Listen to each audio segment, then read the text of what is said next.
To disclose or not to disclose. I am happy to say that after hundreds of transactions, I have never been involved in a lawsuit, and neither have any of the buyers or sellers that I have represented.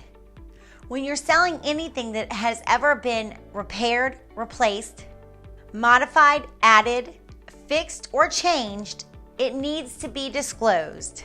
It is essential to go over all of the disclosures prior to going on the MLS or prior to the buyer seeing the home. We want them to have previously reviewed the disclosures before making an offer. This will help to ensure the buyer doesn't later back out from things they should have already been made aware of.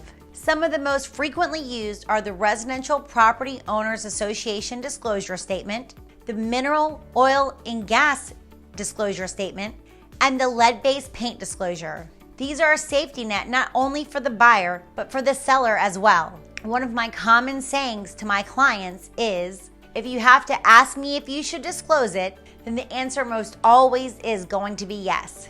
Over-disclosure is better than under-disclosure and will keep you out of the courtroom. You want the buyer to know anything and everything that you know about the home. When you disclose properly, you don't have to worry about them coming back to you later on, telling you that they want to take you to court or want to try to extract more money from you. Obviously, you can only disclose what you know about.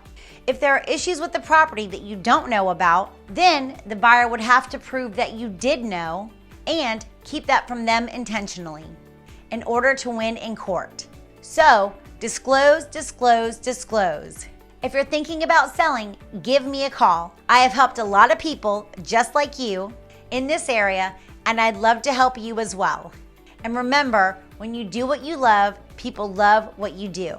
As always, Michelle Kelley with RockStar Realty, powered by EXP.